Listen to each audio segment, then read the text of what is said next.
لو النهارده لو وزير البترول قال لي يا فندم انا مش هقدر ادي مصانع الاسمده، كل الاسمده حتى بتاعت القطاع الخاص، اي حد يعني، مش هقدر اديله بالثمن اللي هو بياخده بيه دلوقتي. انا عايز ازود الرقم ده ضعف او 2 او 3. انا بقول كلام معقول؟ مش طب ضعفين؟ طب انا النهارده ضعفين مين يستحمل ده؟ يبقى الطن ابو 6000 ولا يبقى ب 12 ب 18؟ مين هيستحمله؟ ومش بس كده، طب ما المزارع لما هياخده بسعر عالي هيعمل ايه؟ هيعلي المنتجات، يبقى المواطن يلاقي حاجته بكام يا دكتور مصطفى؟ باسعار غاليه جدا. فاحنا بنحاول مع بعضنا، وانا بقول الكلام ده لينا كلنا وللمثقفين والاعلاميين والمفكرين والمتابعين. كل كلمه بقولها لكم ممكن تبقى عنوان كبير قوي تتكلموا فيه. انتوا فاهمين يعني ايه ان انا النهارده المنتجات الزراعيه ديت او المواد الغذائيه بتاعت الناس تزيد ثمنها مرتين 3؟ هو مين يستحمل ده؟ مين يستحمل ده؟ بس خلي برضو بالكم وان البلد الى حد ما كيف هتقدر تجابه الاستمرار الحاله ديت اللي سنه ولا 2 جايين ما مش عارفين هتخلص امتى، وهي ماسكه بتعمل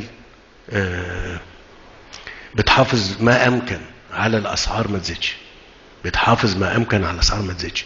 انا بقول الكلام ده للمصريين كلهم، ان انتوا لازم تكونوا عارفين، اوعوا تكونوا فاكرين ان احنا مش حاسين كبني ادمين وكمسؤولين ان الاسعار حمل على الناس.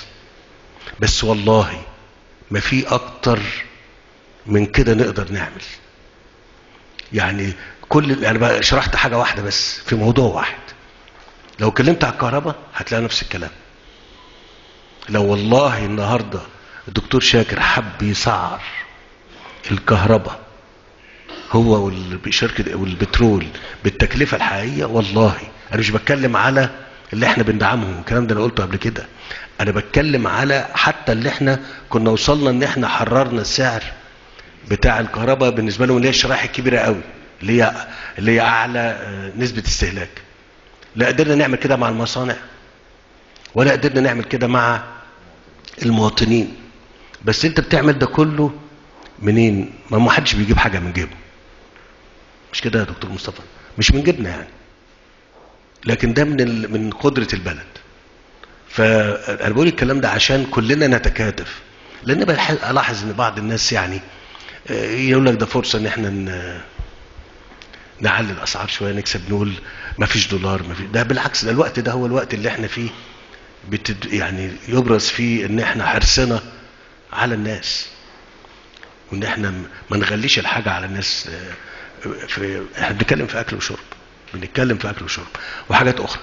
فارجع اقول تاني للمصنع الاسمده ده ان شاء الله في شهر ده هيدخل لنا 700,000 طن، وبالتالي ده انتاج مصري ويساعدنا ان احنا نلبي مطالب السوق، وفي نفس الوقت لو في فرصه للتصدير اكيد يعني نصدره للخارج يعني.